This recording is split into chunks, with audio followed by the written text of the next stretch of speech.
लिया था कि लोग दुख के मारे इतने मर रहे हैं, पता नहीं दुख ये क्या है, और मुझे दुख का कारण ढूंढना था। आज मैंने उस बौद्ध सत्य को लाभ कर लिया है। आज कहने लगे हैं वो सिद्धोधन, बेटा बेटा मान जाइए बात और लौट करके कपिलवस्तु की राजधानी में चलिए और वहां के राजा बनकर के शासन चलाइए। बेटा तुम्हारे घर में किस बात की कमी है? कहने लगे हैं गौतम,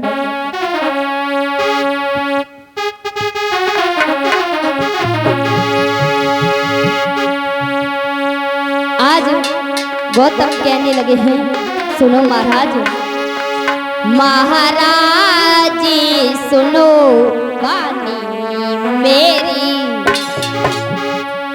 महाराज जी सुनो वाणी मेरी, और मैं शासन नहीं चला सकता हूँ।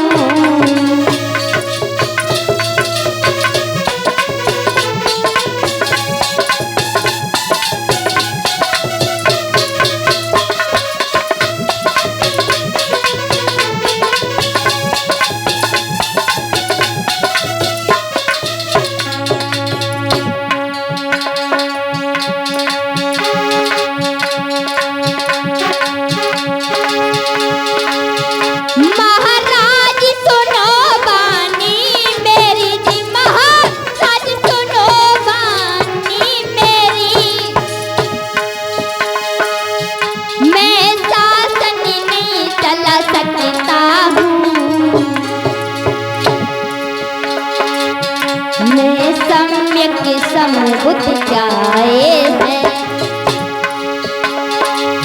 मैं सम्यक समय बुद्ध पाए हैं, राजनी तुमको बतलाता हूँ।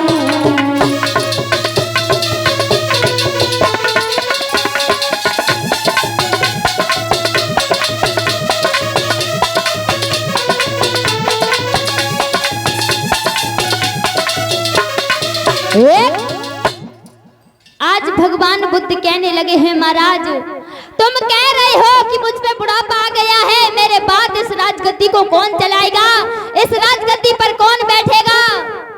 महाराज तुम कह रहे हो कि ये धन दौलत ये सब तुम्हारे लिए है। नहीं महाराज, अगर मुझे इस धन दौलत से मतलब होता तो मैं क्यों इस राज को छोड़ करके जाता, क्योंकि महाराज ये धन दौलत हमेशा किसी के साथ में नहीं रहती है। आज सिद्धोधन कहने लगे हैं, बेटा मेरी बात नहीं मानोगे? बुद्ध कहने लगे हैं, नहीं मैं आपकी बात को नहीं मान सकता हूं, क्योंकि मैंने वो सत्य का ज्ञान प्राप्त कर लिया है। मेरा एक जगह रहना कोई भी निश्चय नहीं है राजन, इसलिए मैं तुमसे कह रहे हैं कि जाइए आप अपने वापस महलों में जाइए।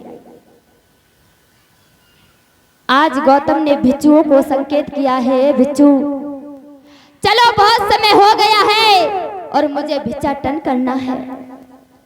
आज उन्होंने आदेश दिया है भिक्षुओं को, एक एक भिक्षु हर द्वार पर आज भिक्षाटन कर रहे हैं। इधर भगवान बुद्ध भी भिक्षाटन करने के लिए गए हैं।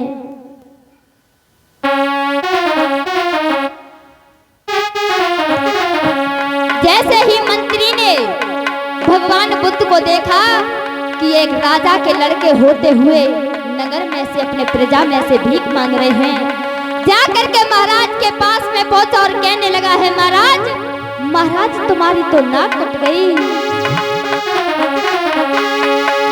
डगरे डगरे मांगे नगरे और घरे घरे मांगे खाए,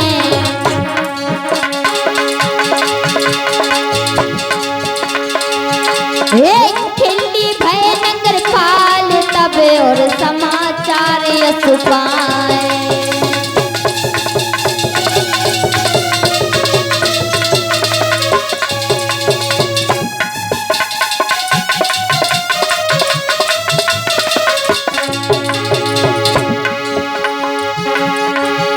हे मंत्री वहाँ से चले भयोर जाकर पहुँचो राजा के पास।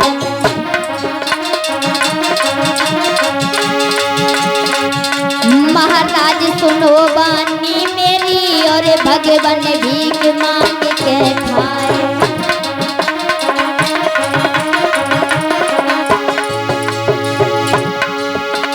कौड़िन माटी में मिल जावेगी तेरी सुंदर सी काया। कौड़िन माटी में मिल जावेगी तेरी सुंदर सी काया।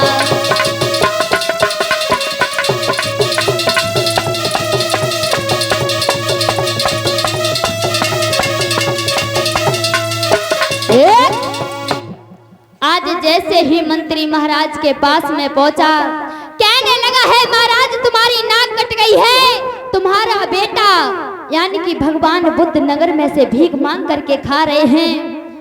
जैसे ही इतनी बात सुनी है महाराज ने एकदम महाराज दौड़ करके गए हैं। बेटा बेटा तुम ये क्या कर रहे हो?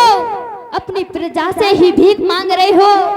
बेटा तुमने मेरी इज्जत बिल्कुल मिट्टी में मिला रखी है। आज भगवान बुद्ध कहने लगे हैं राजन, कौन पिता है कौन पुत्र है?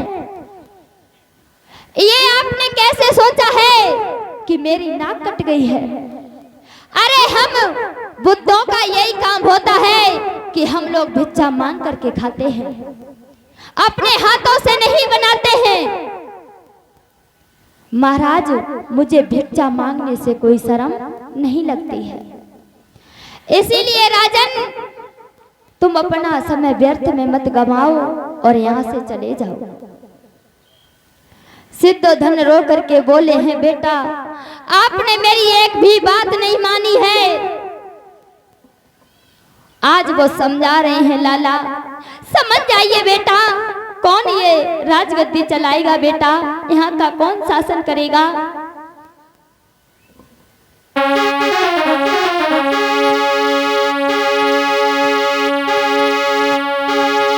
आज बोले हैं लाला समझाई कैसे बक कहने लगे। आज जाकर के महाराज सिद्धोधन कहने लगे हैं हे बेटा मेरी एक बात सुनो। और समझाई के राजन कहने लगे और बेटा सुनियो मेरी है।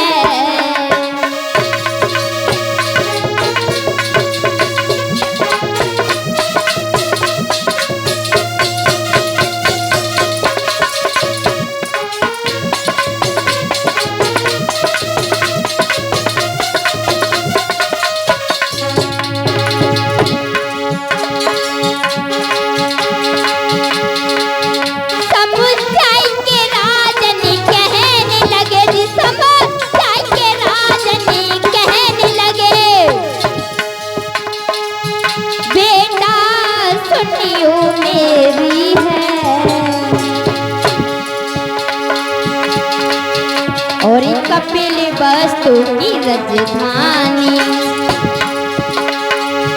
और कपिल वस्तु की राजधानी, और तुझे पुकारे छैया है।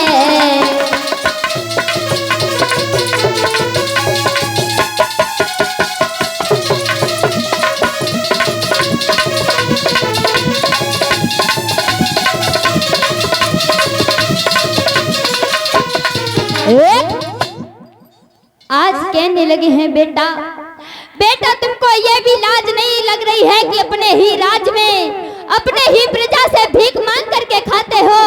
तुमने तो बिल्कुल मेरी इज्जत मिट्टी में मिला रखी है। आज भगवान कहने लगे हैं सिद्धोधन मैं एक सम्यक संबुद्ध हूँ और बुद्ध के नाते मुझे भीख मांगने से कोई भी लाज नहीं आती है। आज वो सिद्धोधन कहने लगे हैं लाला आपने शेर को देखा है जंगलों में रह करके वो मांस को ही खाता है, अगर मांस नहीं मिलता है तो वो घास को भी नहीं छूता है। वैसे ही बेटा तुम अपनी हट को ठाने हुए हो, मान जाइए लाला, मान जाइए। ऐसे